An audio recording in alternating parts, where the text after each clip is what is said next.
Mr. Rehan was a rich man, but money never filled the emptiness inside him.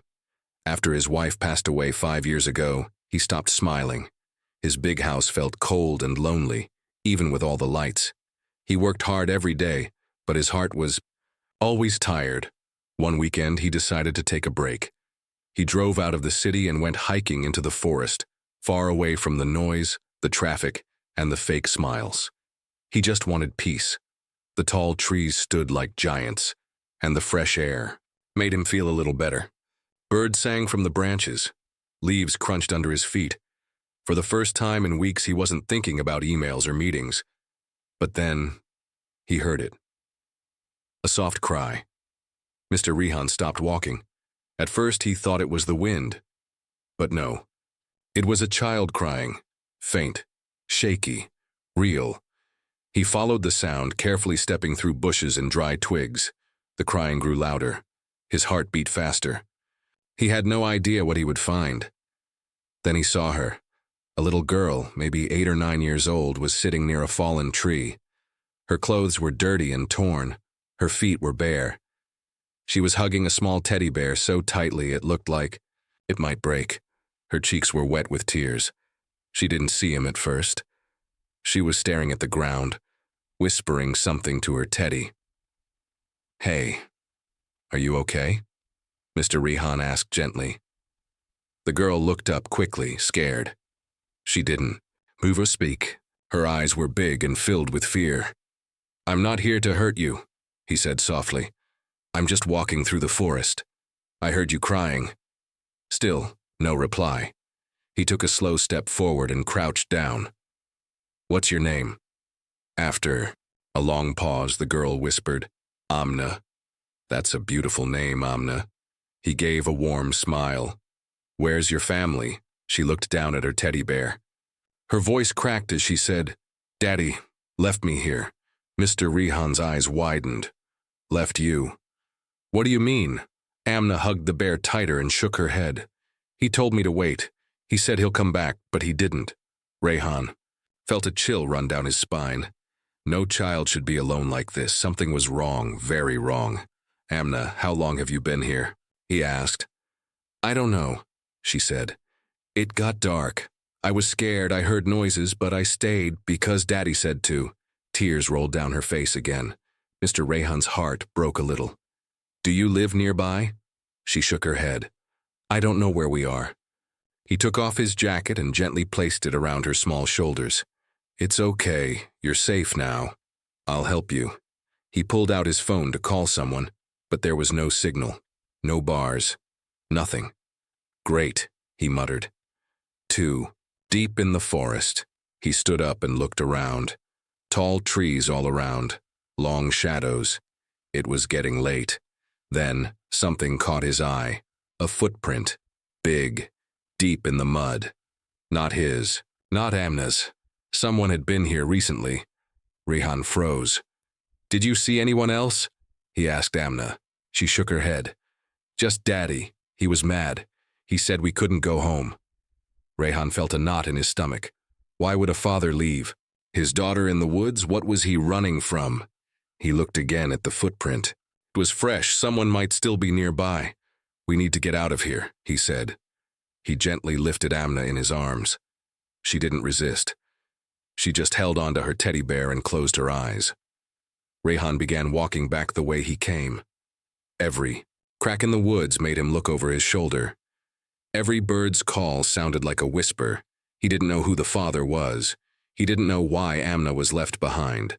But deep in his heart, he knew one thing. This little girl needed help.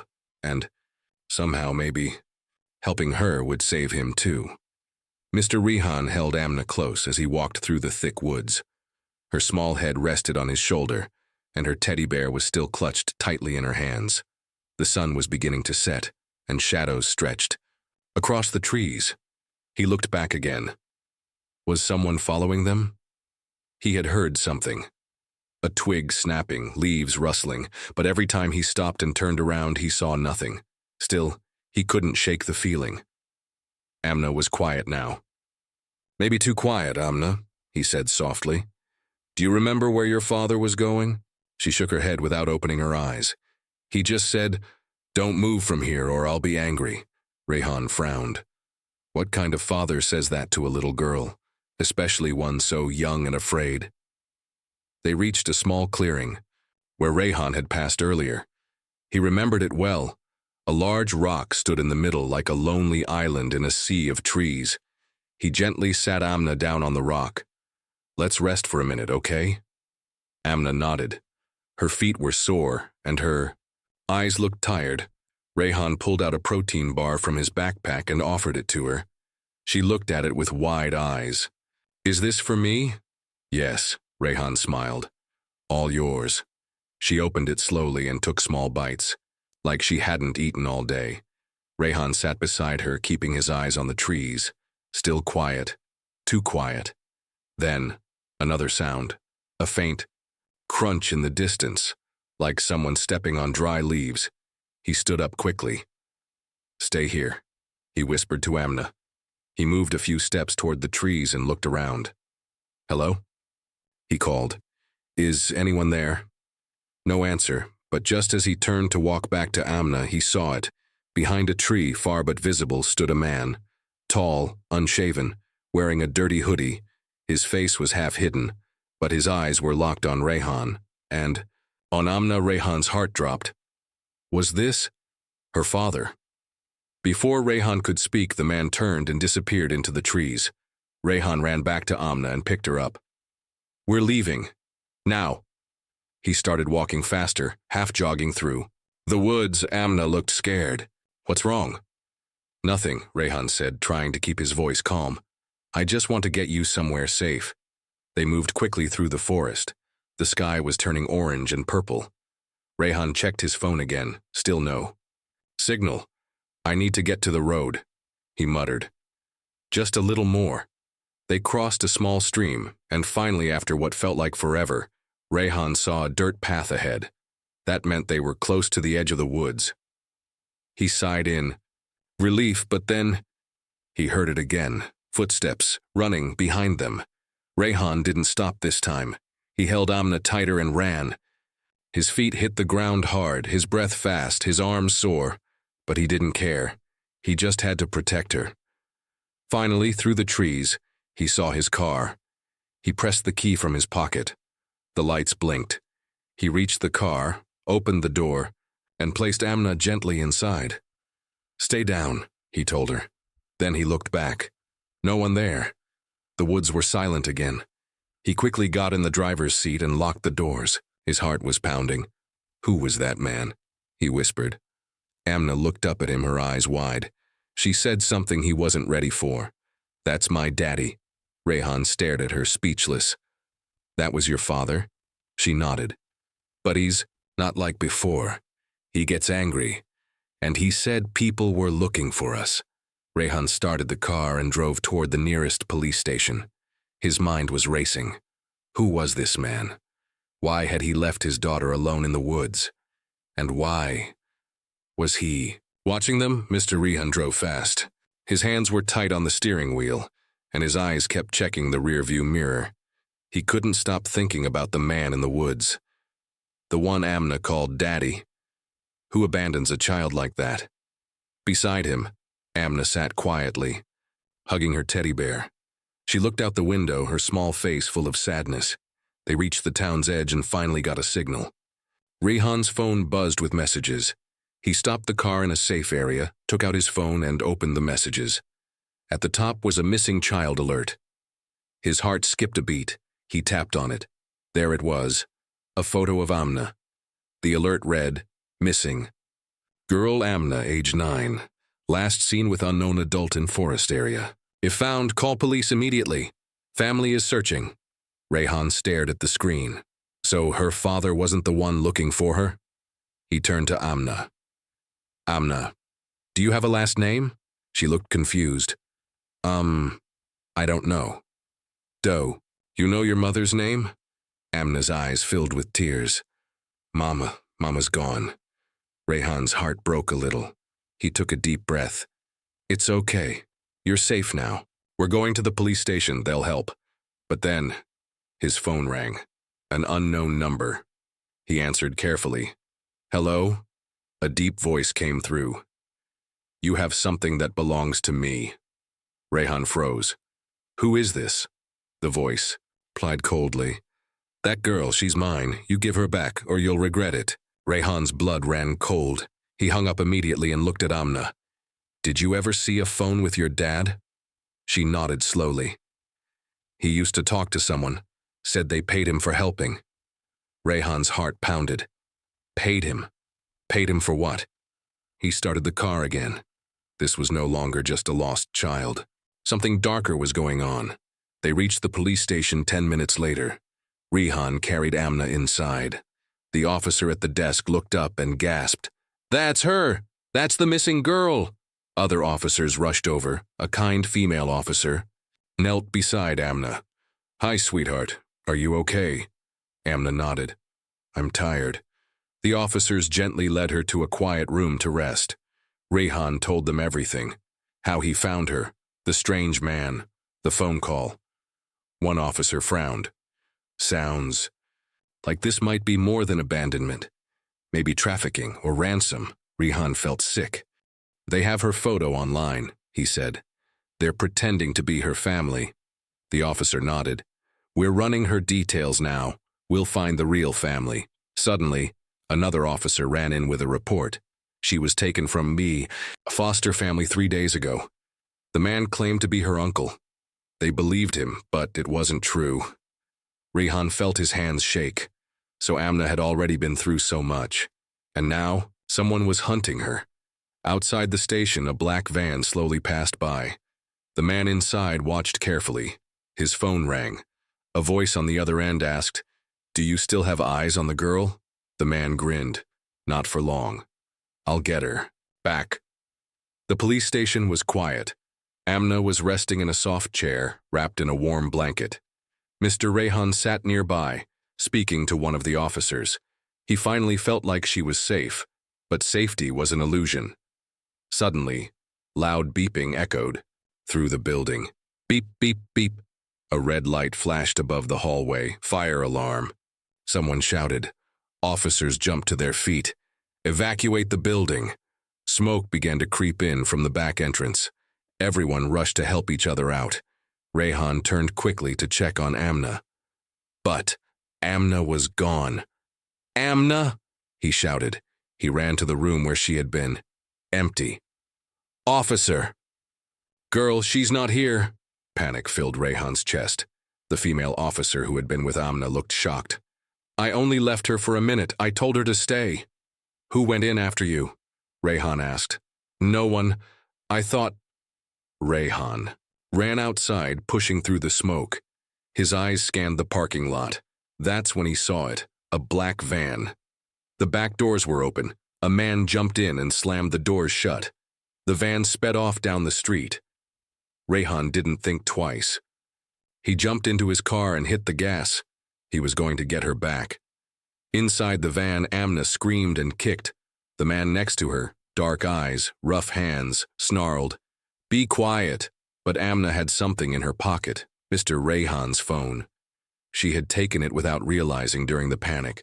Now, with shaking fingers, she pressed and held the side button. A voice came on. Emergency SOS activated. The phone silently sent her location. Rehan's car followed the black van through narrow streets. His phone buzzed. A notification popped up. Emergency SOS, your phone's location shared. His heart jumped. Smart girl, he whispered. He followed the map. Faster now. The van turned into an old warehouse area. Rehan stayed back, parked in shadow. He watched the van stop behind a broken building. The man dragged Amna out. She was crying but holding the phone tight. Rehan called the police. I found her. Send backup now. But he couldn't wait. He got out of the car and followed on foot. The warehouse was dark and cold. The man dragged Amna through the door and locked it behind him. She screamed again. You're not my daddy. I hate you. He slapped her. You! Should have kept quiet, little rat. Suddenly, crash, the door flew open. Rehan burst in. Let her go. The man turned in shock. You again? You should have stayed out of this. Rehan didn't answer. He charged forward. A fight broke out. Rehan dodged a punch and pushed the man against the wall, but the man pulled a knife. Rehan stepped back, but then heard sirens. Police. The man cursed and tried to run. Rehan tackled him just as the officers rushed in. They pulled the man off and handcuffed him. Amna ran into Rehan's arms, shaking. "You came," she whispered. "Of course," Rehan said. "I promised." Back at the station, things were calmer. The man was taken away, charged with kidnapping, assault, and fraud. Rehan and Amna sat together, drinking warm tea. The officers brought news. Her real aunt has been found. She's been looking for Amna. For months, Amna smiled for the first time. "She used to sing to me," she said softly. "She's on her way," the officer added. Rehan looked at Amna. "You'll be with someone who loves you." Amna held his hand. "Can I still see you?" He smiled. "You'll always have me in your corner." The next morning, the police station was calm. Sunshine came through the window. Amna sat beside Mr. Rehan eating warm toast. Her eyes looked brighter today. She wasn't smiling yet, but she wasn't crying either. Then the door opened. A woman stepped inside. She was in her late 30s, dressed in a clean black coat. Her face looked serious but soft. "I'm looking for Amna," she said to the officer at the front desk. "I'm her aunt." Mr. Rehan stood up as the officer waved him over. "This is Mr. Rehan." He found the girl and stayed with her. The woman nodded. "Thank you for protecting my niece." Rehan looked at her carefully. "Do you have proof you're her family?" The woman pulled out a small leather wallet. Inside were photos. Amna as a baby, with her mother and a younger version of the woman standing before them. "My name is Nadzia. I'm her mother's sister." Amna peeked out from behind Rehan. Her eyes widened. "Auntie?" Nadzia's eyes filled with tears. "Amna, sweetie." Amna ran to her. "I missed you." They hugged tightly. For the first time, Rehan saw Amna truly smile. It should have been a joyful ending. But something felt wrong. Later that day, Nadzia sat with Rehan and the officers to go over the details. "I didn't know where my sister had gone," she explained. "We lost contact years ago." "Do you know who the man was who took Amna?" an officer asked. "No, but I know he was dangerous. My sister was scared of him." Rehan frowned. "He told the police he was Amna's father." Nadzia's hands trembled. "He's not. Her father died in an accident. That man was lying." The officers checked her ID and everything matched. Rehan still wasn't fully convinced. He stepped outside to make a call. Back at his office, Rehan used his contacts. He called an old friend who worked in the National Database Office. "Can you run a check on this woman, Nadzia Tariq?" he asked. "Sure," the man replied. "Give me 10 minutes." Rehan waited, tapping his fingers. 10 minutes turned into 30. Finally, the phone rang. "Rehan." "Something strange. Her ID is real, but the photo was updated only 2 weeks. Go." "What about her past address?" "It doesn't exist anymore, and her phone was registered just last month." Rehan's stomach turned. He thanked his friend and hung up. Back at the station, Nadzia was getting ready to take Amna home. "She'll stay with me now," she told the officers. Rehan walked in. "Wait." Everyone turned to look at him. "I need to speak to Nadzia. Alone." They stepped outside. Rehan looked into her eyes. "Why does your record have no past? And why was your ID updated just recently?" Nadzia stayed silent for a moment. Then she spoke quietly. "I was trying to protect her." "From what?" Rehan asked. Nadzia looked down. "From my husband." Rehan stared. "Your husband?" "Yes. The man who kidnapped her is not a stranger. He's my husband, and Amna's stepfather. We were hiding from him." Rehan was silent. Nadzia continued. "My sister died. I married her husband later, thinking it would help Amna, but he became violent. He wanted money that my sister left behind. When I refused, he tried to take Amna. So why lie about being her aunt?" Rehan asked. "I thought if I told the truth I would lose her. The law might not understand." Rehan sighed. The law understands the truth, but lies make things worse. Inside the station, Amna waited quietly. She was holding a drawing, a picture of her, Rehan, in a small house. Rehan walked back in. He knelt beside her. Amna, your aunt is not really your aunt. She's your stepmother. Amna looked confused. But she took care of me when Mama died. Yes, Rehan nodded. And she's been scared too. But we need to make sure she's telling the truth. Do you trust me to help? Amna nodded. Slowly. The officers brought Nadia back inside. She told them everything. They decided to keep Amna safe for now, until full verification was done. A court would decide if Nadia was fit to be her guardian. Rehan promised Amna he would stay beside her through it all. The sun was low in the sky as Rehan walked into the courthouse with Amna. She held his hand tightly, her small fingers wrapped around his. Nadia had confessed everything at the police station, but the judge wanted official documents before deciding Amna's future. A lawyer had taken the case, Rehan's friend, Advocate Hina. She was kind but serious. Mr. Rehan, she said as they met outside her office, I've looked into Amna's birth certificate. Rehan leaned forward. And there's something you need to see. Inside the office, Hina placed a file on the table. The birth certificate had the name Amna Tariq, but under father's name was someone completely different. Not the man who claimed to be her father. Not Nadia's husband. A new name, Dr. Imran Malik. Rehan blinked. Who is this? Hina pulled out another paper. He's a well-known doctor. He moved abroad 10 years ago. He was never told he had a daughter. Rehan stood up in shock. So the man who abandoned Amna in the forest wasn't her real father? No, Hina said. He married Amna's mother after Dr. Imran left, but he was never legally her guardian. Rehan clenched his jaw. Then that man lied to everyone. He kidnapped her without any right. Hina nodded. And the real father may still be alive. I found his email. That night, Rehan sat at his computer. He typed a message. Subject, urgent, concerning Amna Tariq. Dear Dr. Imran, I know this message may shock you, but I ask you to please read carefully. I believe you have a daughter you never knew about. Her name is Amna. She's 9 years old. Her mother, Salma, passed away 2 years ago. Rehan continued writing every detail about the forest, the stepfather, the police, and how Amna now lived. Fear. He hit send, then he waited. 3 days passed. No reply. Amna stayed in a safe house with trained caregivers. Rehan visited her every day. They drew pictures, played games, and talked. But Amna kept asking the same question. Will I ever have a real home again? Rehan always gave the same answer. I promise you will.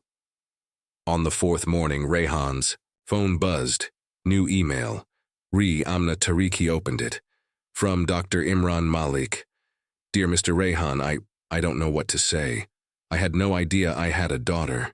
Salma left me without saying goodbye. I searched for her but couldn't find her. Please tell me where Amna is. I want to meet her. I want to be her father. If she'll let me. Thank you for protecting her. Imran Rehan's hands trembled. Finally. Hope.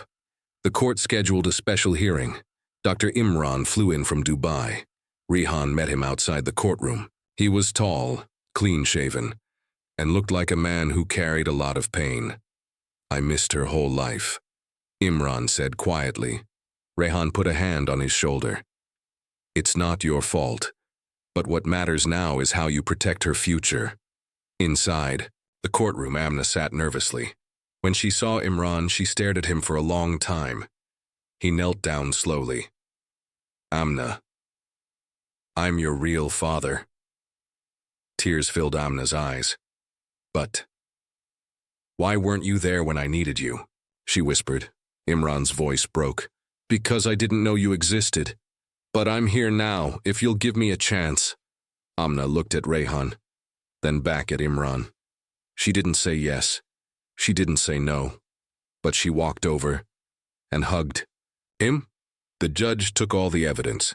The DNA test confirmed it. Dr. Imran was her biological father. The court allowed Amna to stay with him temporarily under supervision. But Amna asked for one more thing. "I want Uncle Rehan to stay in my life." Too, the judge smiled. "I think that's fair." Outside the courtroom, Amna held both men's hands, one on her left, one on her right. For the first time in months, she felt safe, and for the first time in years. Dr. Imran smiled with purpose. For the first time in a long while, Amna had two people who cared for her, Rehan and her real father, Dr. Imran. She had a soft bed, warm meals, and a room with yellow curtains and a teddy bear she named Hope. Every day after school, she smiled a little more. Every night she whispered, "Thank you, Allah." But one evening, as she walked home from the park with Rehan, she noticed something. A man in a gray hoodie stood across the street. He didn't move. He just watched her. Rehan noticed too. He gripped Amna's hand tightly. "It's okay," he said calmly, though his heart was racing. When they reached home, Rehan called Dr. Imran. "Something's wrong. I think someone is following her." Dr. Imran sounded shocked. "We need to alert the police." Rehan nodded, but before they could, it happened. The next morning, the front door was open. A note lay on the doormat. It had only 4 words written in big angry letters. "She still belongs to me." Dr. Imran froze. "No, it can't be." Rehan picked up the note. "Who would write this?" Imran's voice shook. "The man who raised her. Nazia's husband. He was never punished. He disappeared before the police could arrest him." Rehan's jaw tightened. "He's come back for her." They rushed to the police station. An officer read the note and agreed to assign protection. But Rehan wasn't satisfied. "I'll keep watch myself too." He moved into the guest room of Dr. Imran's house near Amna's room. That night Amna had a nightmare. She cried in her sleep, whispering, "Don't leave me. I'm scared." Rehan sat beside her, holding her hand. "No one's going to take you. Not ever again." 2 nights later, the sound of glass breaking woke everyone up. Rehan ran out, heart pounding. The kitchen window was smashed. Then they heard footsteps on the back stairs. Rehan grabbed a bat. "Stay in your room," he shouted. He stepped into the dark hallway, and there he saw him, the same man in the hoodie. "Nazia's husband.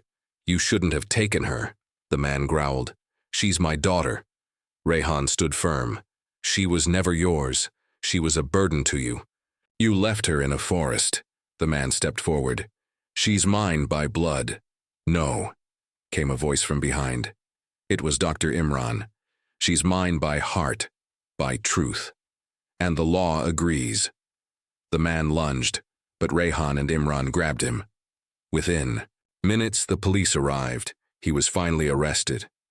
A few days later, the courtroom was full again. Amna sat quietly beside Dr. Imran and Rehan. The judge declared, "The man known as Faraz is sentenced to prison for kidnapping, abuse, and attempted break-in." Amna didn't smile, but she looked at Rehan and whispered, "He's really gone now?" Rehan nodded. "He's gone, and he can't hurt you ever again." Time passed. Dr. Imran decided to stay in the country. He opened a small clinic in the city, offering free treatment to poor children. Rehan continued helping orphans through his charity. And Amna? She laughed again. She studied hard, made new friends, and every evening sat between 2 men who gave her the world she never had. One day, Amna stood on stage at school for a speech. She wore a bright dress and held a microphone with confidence. "Once lived in the forest," she began. "I was scared and I was alone. But 2 angels found me. One was my real father, and one was the man who taught me what real kindness looks like." The crowd clapped. In the front row, Dr. Imran wiped his eyes. Rehan smiled proudly. Outside, as they walked home, Amna looked up at the stars. "Uncle Rehan?" "Yes, Amna? Do you think people can heal?" Rehan smiled. "I think you just proved they can." She nodded, then whispered something even softer. "I'm not scared anymore. And for the first time,